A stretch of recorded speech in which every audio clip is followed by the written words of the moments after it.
Olha, Marcelo, o Augusto Aras, ele de fato fez como é que eu vou dizer, um pronunciamento que demarcou, né, pela inflamação da sua retórica, né, pela ênfase que mais parecia um comício contra a Operação Lava Jato. Isso é muito problemático para um procurador-geral da República, chefe do Ministério Público, que é um dos pilares dessa força-tarefa, que mudou a história do cumprimento da lei no Brasil.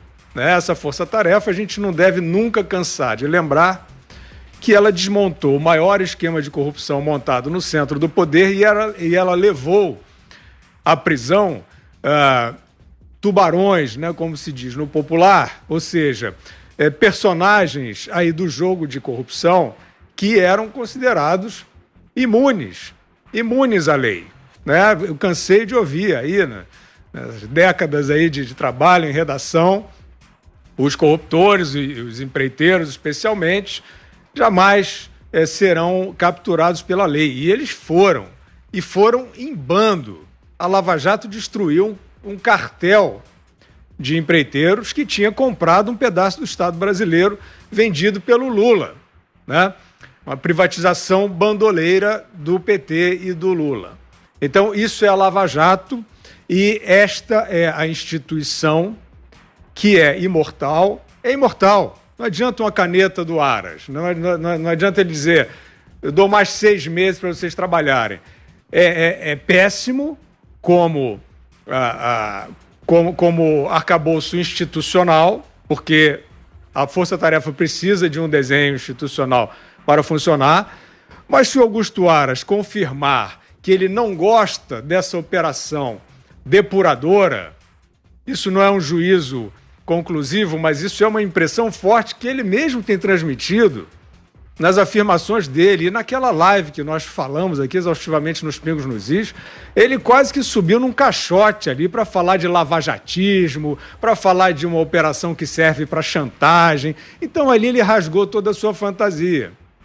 Ou ele fazia um ato de contrição em praça pública depois daquilo, dizendo, olha, não era isso que eu queria dizer, e repetia esse ato de contrição uma vez por semana, pelo menos, ou ficaria essa desconfiança, e é o que ficou.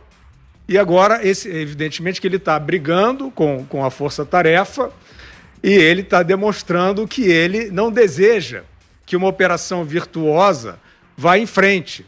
Ele tem um plano B, então ele tem que demonstrar o plano B, não tá demonstrado. O que eu diria, Marcelo, é o seguinte, se ele tentar mesmo garrotear a Lava Jato, o que é um absurdo, ele vai ficar na história de uma maneira nada bonita e a Lava Jato vai se regenerar. Porque a Lava Jato é um modus operandi. A Lava Jato é uma técnica, muito mais do que uma assinatura. Então ela vai saber se reformatar, ela pode se chamar de Lava Jato ou de qualquer outra coisa. O nome é muito forte, é um símbolo, impôs medo naqueles que achavam que eram imunes à lei, e eu não tenho nenhuma dúvida de que os procuradores, esses sim, não esses que estão se omitindo aí na pandemia em relação aos autoritários, aos atos ditatoriais, mas esses que combateram, pondo em risco a sua própria vida, o crime no país, eles vão se reagrupar, eles vão se redesenhar junto com a Receita Federal, junto com a Polícia Federal, enfim, aquele corpo técnico que nós aprendemos a admirar e que não vai ser uma caneta do Procurador-Geral que vai deter.